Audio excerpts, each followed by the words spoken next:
നിങ്ങൾ ഓർക്കുന്നുണ്ടോ ഞാൻ എൻ്റെ വലിയ ആനക്കായ പ്രാർത്ഥനകൾ ചെല്ലണമെന്ന്? ഇല്ല. പ്രാർത്ഥനയെല്ലാം കത്തോലിക്ക സഭയുടെ പ്രാർത്ഥനയുള്ളൂ. ആ വിശ്വാസ പ്രമാണം. പിന്നെ ഒരു പ്രശ്നം എന്ന് പറയുന്നത് വിശ്വാസ പ്രമാണമൊക്കെ ചെല്ലുമ്പോൾ ഇത് നമ്മൾ തമ്മിൽ ചെല്ലുമ്പോൾ ഇത് വ്യത്യാസം ഉണ്ടാകുന്നേ ഉള്ളൂ.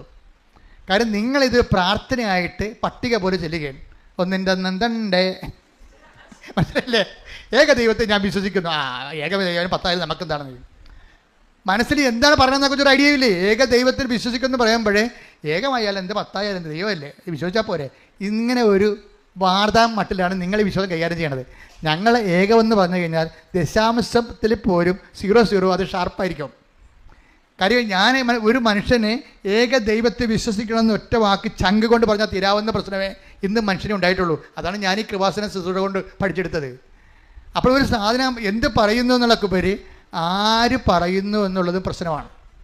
നമ്മൾ എന്ത് പറയുന്നു എന്നുള്ളത് പോലെ തന്നെ പ്രശ്നമാണ് ആര് പറയുന്നു എന്നുള്ളത്. ഞാൻ എപ്പോഴും നിങ്ങളോട് പറയും നിങ്ങളുടെ വാല്യൂ ആഡ് ചെയ്യണം എന്ന് പറയും. എന്ന് വെച്ച് കഴിഞ്ഞാൽ നമ്മൾ വാല്യൂ ആഡ് ചെയ്യുക വെച്ച് കഴിഞ്ഞാൽ നമ്മളുടെ കഴിഞ്ഞകാല ജീവിതങ്ങൾ സുവിശേഷത്തിന് വേണ്ടി നമ്മൾ കട്ട സഹിച്ചത്. ഇവളെന്ത് അനിത ടോമി എന്താ ചെയ്തിരിക്കണത്? ക്ലാസ് കേട്ടപ്പോൾ എന്ത് ചെയ്ത്? ക്ലാസ് കേട്ട് കഴിഞ്ഞപ്പോൾ ഇവൾ പോയി കുമ്പസാരിച്ച്. ക്ലാസ് കേട്ടപ്പോൾ കുമ്പസാരിക്കണമെന്ന് വെച്ച് കഴിഞ്ഞാൽ ഈ കുഴിയാഴ്ച കുമ്പസാരമല്ല.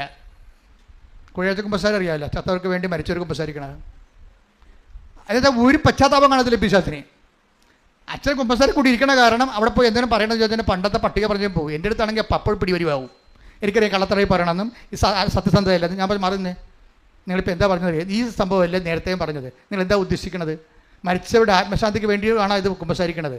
ഇത് സത്യമായ സന്തതമായ കുമ്പസാരമാണോ? ഞാൻ ചോദിക്കും. എന്താ കാര്യം വെച്ച് കഴിഞ്ഞാൽ എൻ്റെ ഉദ്ദേശം എന്താണ്? ഇവരെ കുമ്പസാരിപ്പിക്കുക എന്നുള്ളതൊക്കെ ഉപരി ഇവരെ വിശുദ്ധീകരിക്കുക, സുവിശേഷത്തിൻ്റെ സാക്ഷിയാക്കുകയാണ്. അത് നല്ല. ഇപ്പം നിങ്ങളോട് ശാന്തമില്ലാതെ സംസാരിച്ചിട്ട് ഞാൻ ജനങ്ങളോട് സൗമ്യമായിട്ട് സംസാരിക്കത്തുള്ളൂ. പക്ഷേ എന്താ പ്രശ്നം വെച്ചാൽ അവരെ കുറ്റം പറഞ്ഞൊരു കാര്യമില്ല, അവർക്കറിയത്തില്ല. അവർക്ക് യാന്ത്രികമായിട്ട് ഇങ്ങനെ ചെയ്യണതാണ് പല കാര്യങ്ങളും. പക്ഷേ റീന ഇങ്ങനെ അല്ലെങ്കിൽ അനിത ടോമി ഇങ്ങനെ യാന്ത്രികമായിട്ട് ചെയ്യണതല്ല.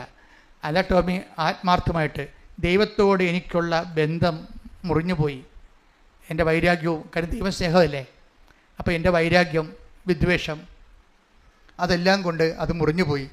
അപ്പോൾ എനിക്ക് ദൈവത്തോട് അടുത്ത് ജീവിക്കണം. സങ്കടമാണ് ആളിനെ. കണ്ട ഒരാളിൻ്റെ ഇപ്പോൾ കുമ്പസാരത്തിൽ മിനിമം പശ്ചാത്താപം ഇല്ലെങ്കിൽ പിന്നെ കുമ്പസാരത്തിൽ എന്താ കാര്യമാണ്? ഏറ്റവും മനുഷ്യന് വേണ്ടത് അതാണ് പാപങ്ങളെല്ലാം ക്രമമായി ഓർക്കണത്, ചെയ്ത പാപത്തെക്കുറിച്ച് പശ്ചാത്തപിക്കുന്നത്. അതാണ് നല്ല കുമ്പസാരം. എവിടെ എഴുതി വെച്ചിട്ടുണ്ട്. നോമ്പ് കാലമായതുകൊണ്ട് കർത്താവ് എന്നിലൂടെ നിങ്ങളോട് ഇതെല്ലാം പറഞ്ഞു തരികയാണ്. മനസ്സിലായില്ലേ? അപ്പം അതുകൊണ്ട് ഇതെല്ലാം കൃത്യമായിട്ട് ചെയ്യണം.